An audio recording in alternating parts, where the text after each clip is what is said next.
Tapi pada kejadian tahun 1740, kejadian peristiwa Angke, itu mengakibatkan wihara ini terbakar habis.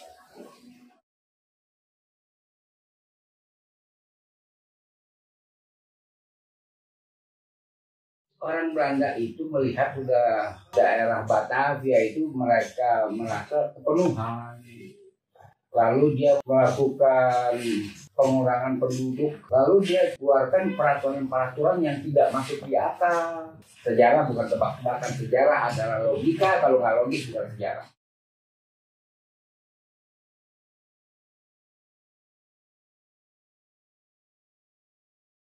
Glodok kan dari yang sajadah sampai haram jadah mah ada.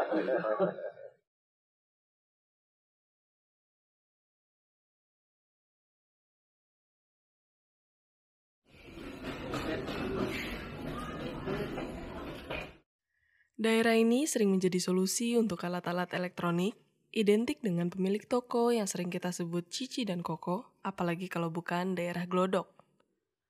Glodok merupakan sebuah kelurahan di Taman Sari, Jakarta Barat, di mana wilayah ini menjadi salah satu pusat bisnis di Jakarta.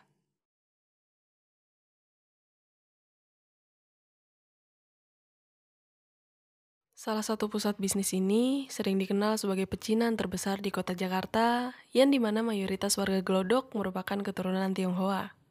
Sebelum menjadi pusat bisnis semaju sekarang ini, pastinya Glodok sudah mengalami beberapa peristiwa bersejarah yang mungkin tidak kita ketahui. Kira-kira apa saja yang tidak kita ketahui dari Glodok ini? Inilah Ever Happened episode Glodok.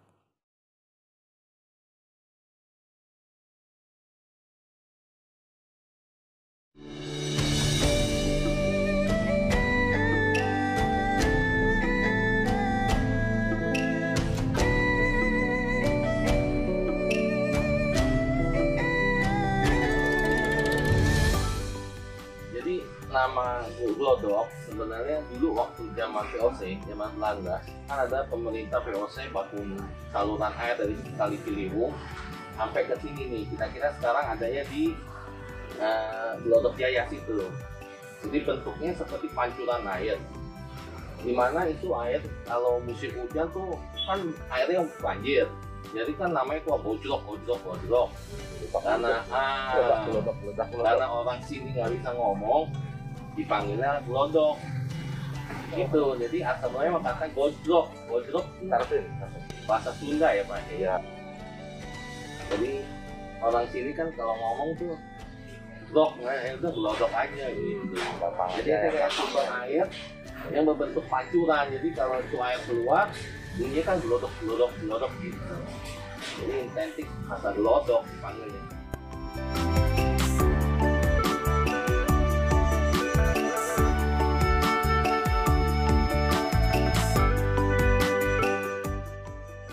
Jumlah populasi memang dari tahun ke tahun memang selalu berbeda ya, karena kan tadi seperti saya sampaikan bahwa kalau populasi di kita ini kan memang mobile, ada mungkin tahun ini sekitar 9.000 sekian, mungkin tahun besok bisa berubah lagi karena kan dia ada yang pindah, ada juga yang masuk, jadi selalu nggak tetap. Nah pada posisi saat ini memang sekitar 9.000 jiwa ya untuk populasinya. Untuk jumlah kakaknya sekitar 3.500-an lah, karena satu kakak bisa 2-3 orang kan, jadi sekitar totalnya sekitar 9.000-an. Dari dulu memang startnya di situ, nggak terlalu banyak naiknya juga, dan nggak terlalu berkurangnya juga nggak terlalu banyak. Dan segitu.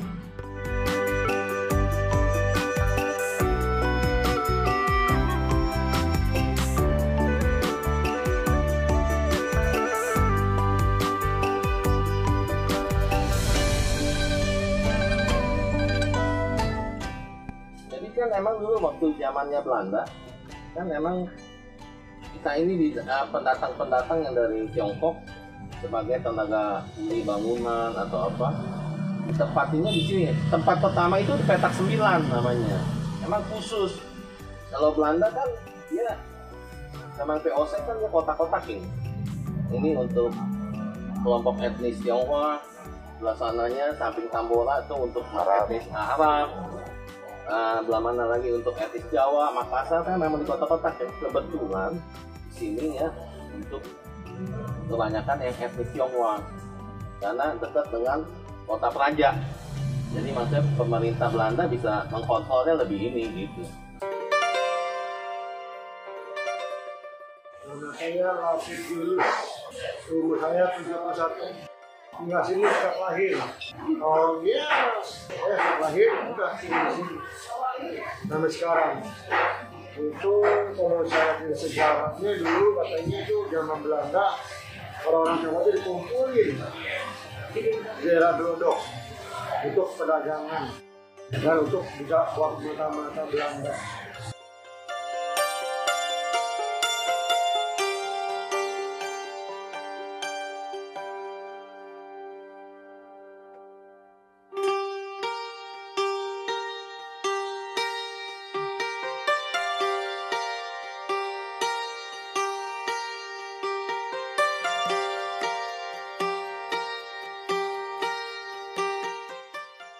Sebenarnya mereka sudah mulai datang dari abad kelima, tapi sebagai kelana, bukan migran yang menetap, itu pun nggak banyak jumlahnya.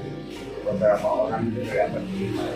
Yang kalau mereka menetap sebagai migran itu waktunya hampir berdekatan dengan masa VOC abad awal 17.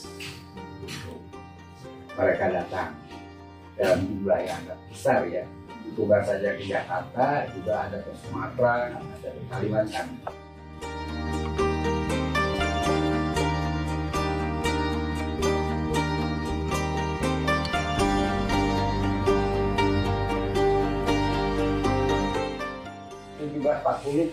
Huru Hara Tionghoa kalau dikenalnya sih ya, atau Sinesen Murder, pembunuhan orang-orang Cina. Orang Belanda juga. Orang Belanda itu melihat sudah daerah Batavia itu mereka merasa kepenuhan.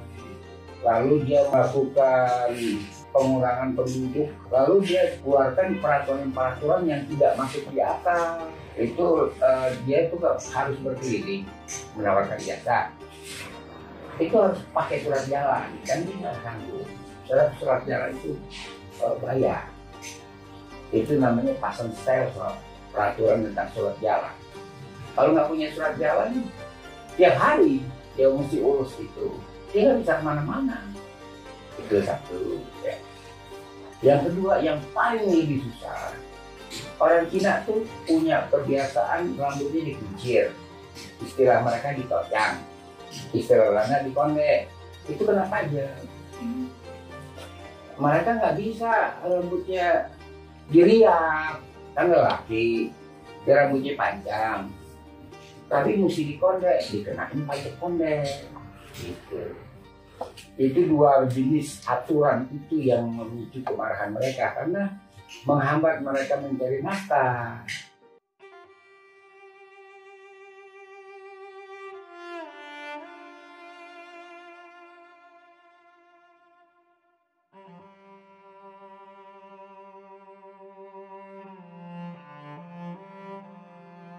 Mungkin sebagian orang tidak asing dengan istilah kikir pecinan, peristiwa bersejarah yang menyakitkan bagi warga etnis Tionghoa pada saat itu karena ketidakadilan yang diciptakan oleh Belanda.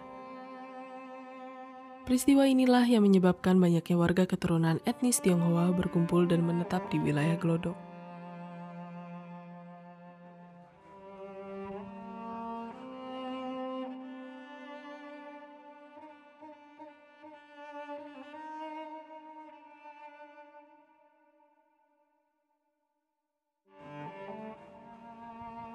Banyak tempat yang menjadi saksi bisu atas keegoisan yang dilakukan oleh pihak VOC terhadap warga etnis Tionghoa kala itu.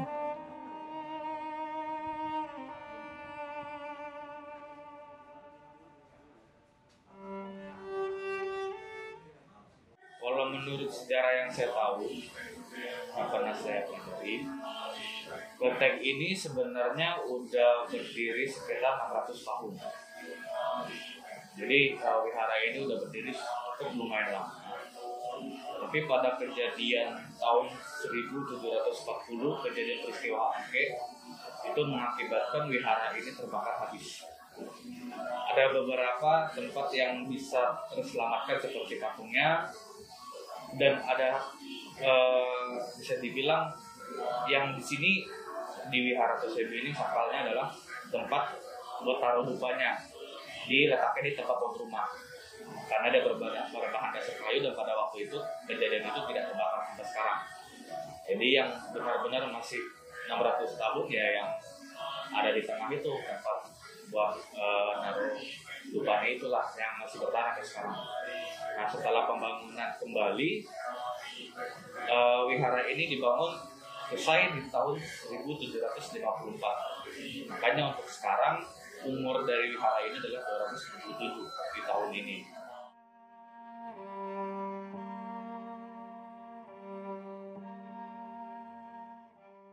Oh enggak, nggak sedikit tempat, banyak kan di daerah sebelah depan Beos juga arena.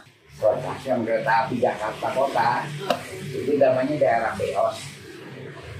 Itu kan daerah Beos, SMK kan kita kemudian ke kanan baru masuk daerah Pandengan. Itu kan sekitar itu semuanya arena. Jadi kalau Anda mau ambil ya arena itu di daerah Glodok ke utara, itu arena semua. Banyak juga bangunan-bangunan yang dibakar lalu dibangun kembali sudah berubah bentuk.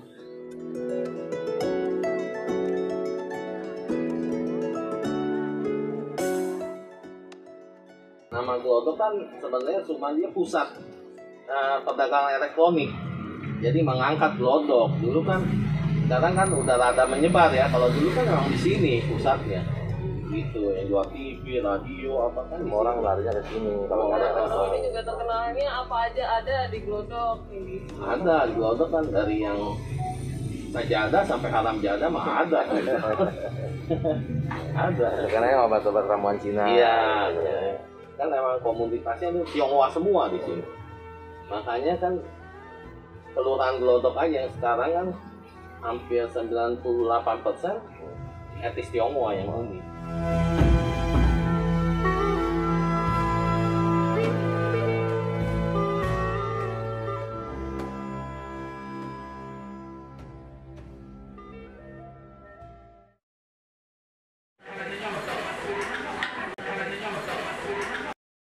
Untuk kopi kaki ini selama pandemi Bu, pengunjungnya bagaimana? Rame-rame aja atau Jauh sekali, udah separuh, kurang ya? hancur sebulgar pokoknya. Iya, dulu Antrinya. gitu, sekarang udah enggak santai. Kecuali Sabtu Minggu ya lumayan. Mudah-mudahan ya pandemi cepat keluar. Kayak negara ini ngikutin juga kan. Ya ekonomi negara tuh bisa maju, dia lancar.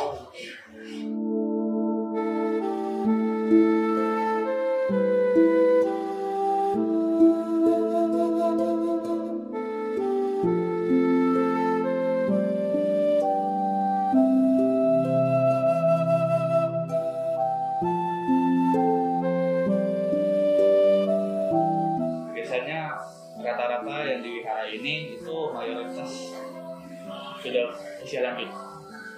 Jadi di masa pandemi seperti ini kita sebenarnya sih tetap buka aja untuk sembayangan. Tapi kalau saat lagi ramai, kita tetap melakukan protokol kesehatan. Seperti mereka cuci tangan, mereka menggunakan masker, cek suhu di depan gerbang, ada hand sanitizer. Dan jika memang sudah membludak untuk umatnya, kita melakukan pembatasan rumah-rumah biar tidak terlalu berkerumun di dalam. Jadi ada beberapa bagian yang memang kita sediakan. Jadi tujuannya adalah di saat nanti ada umat yang keluar, maka umat yang sedang menunggu ini, yang sudah menunggu, yang waiting di sini masuk ke dalam untuk melakukan ibadah. Jadi kita akan terus melakukan rolling seperti itu.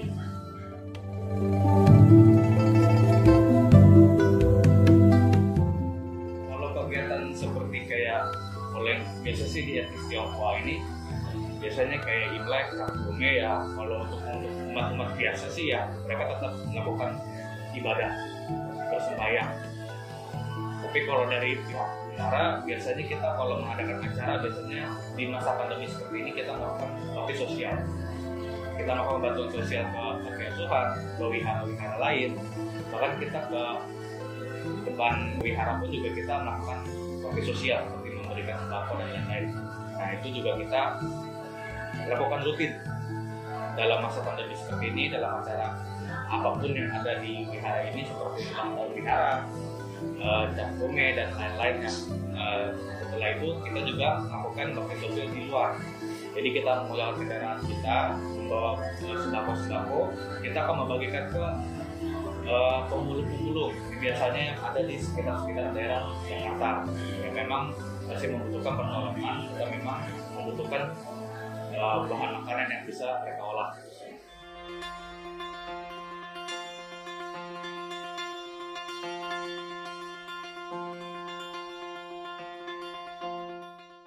Warga Glodok ini sampai sekarang memang sekitar mayoritas ya etnis Tionghoa ya. Jadi untuk warga asli Indonesia-nya itu hanya sekian persen gitu, kecil ya.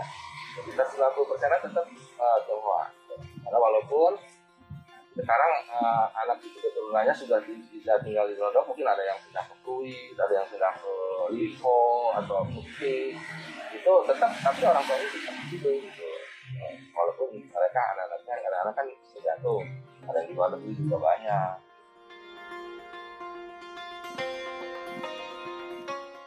Toleransi sih di Glodok tuh nggak masalah sih, toleransi nggak ada sekat-sekat yang membedakan di sini. Bahkan di sini toleransi dari pihak wihara segala macam itu kalau ada hal kegiatan umat muslim sangat antusias sekali untuk bantu baik dari bidang sembako, kemudian juga kegiatan-kegiatan yang menunjang keagamaan mereka bantu. Artinya berarti tidak ada hal yang bikin masalah konflik lah dengan antara umat beragama. Ini udah bagus. Dari sini sudah 2 tahun di Glodok ini, alhamdulillah dengan warga masyarakat juga kita bisa berbaur, tidak ada masalah dengan masyarakat semuanya.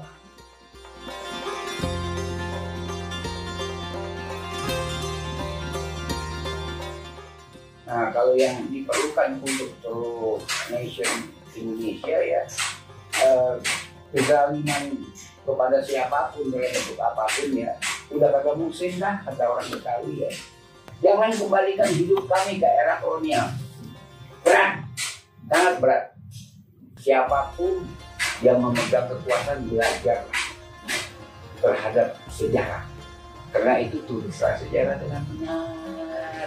Jangan sejarah itu dikarang-karang, didongeng-dongengin, enggak. Sejarah itu ada logika, kalau tidak logis sudah sejarah.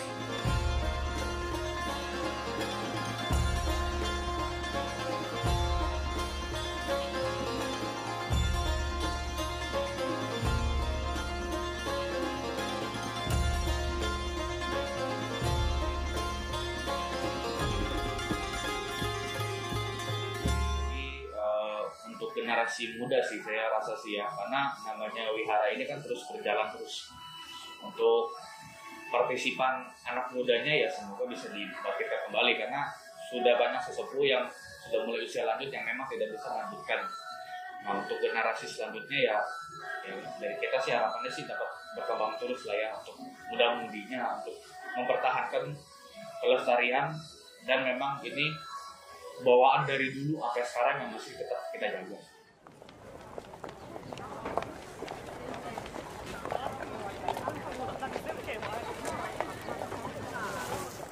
Glodok ini walaupun terdiri dari 90% lebih etnis Tionghoa, tapi harapan kita tuh antara kerukunan antar umat beragama itu akan selalu terjaga. Ya walaupun sekarang di sini seperti dilihat ya banyak wihara, banyak gereja, banyak ada juga masjid, tapi mereka rukun gitu ya, rukun, nggak ada masalah untuk kerukunan antar umat beragamanya. Makanya ke depan tetap kita jaga, kita jangan sampai hal-hal yang sudah kondusif ini terjadi hal-hal yang tidak diinginkan. Ya selain tadi kita harapkan segera pandemi COVID ini segera berakhir dari Glodok, juga ekonomi yang penting, ekonomi tetap meningkat gitu. Karena dulu ini adalah sumber ekonomi istilahnya tertinggi lah untuk ya di pergerakan ekonomi paling tinggi itu kan di Glodok. Seperti tadi dikatakan bahwa semua orang dari zaman dulu kalau mau nyari elektronik pasti larinya ke Glodok, karena yang paling terkenal kan Glodok. Nah sekarang walaupun sudah menyusut karena sudah ada Harpo Mangga 2, udah ada Electronic City di mana mungkin agak berkurang gitu. Tapi tetap induknya tetap di Glodok masih ada untuk elektroniknya gitu, walaupun tidak seramai zaman dulu ya kan ya. Itu harapan kita ke depan tetap dari bidang ekonomi, dari bidang seni budaya pun ini adalah ikon pecinannya Indonesia di sini gitu istilahnya di Jakarta terutama. Jadi ini jangan sampai ini juga pudar. Karena kita kembangin lagi ke depan, jangan hanya ikon Glodok itu identik dengan pecinannya, tapi juga seni budayanya juga harus berkembang gitu. Artinya barongsai segala macam itu kan identik tuh dengan Cina. Itu juga harus tetap kita pupuk, kita bina, kita kembangkan lagi ke depannya.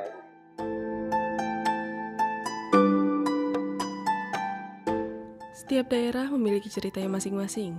Sejarah telah membawa etnis Tionghoa menjadi salah satu bagian dari Indonesia, dan Glodok menjadi wadah mereka untuk menuangkan jiwa Pancasila yang berdampingan dengan tradisi mereka. Kini Glodok sudah tidak lagi menjadi penjara bagi etnis Tionghoa seperti zaman dahulu. Hidup berdampingan tanpa memandang ras ataupun agama sudah dapat kita lihat dan rasakan ketika kita ke wilayah Glodok ini. Mungkin saja kalau tanpa adanya sifat toleransi dan saling membantu satu sama lain, Glodok tidak akan semaju sekarang ini. Dari harapan-harapan yang terucap, mereka hanya ingin kebaikan untuk kita bersama.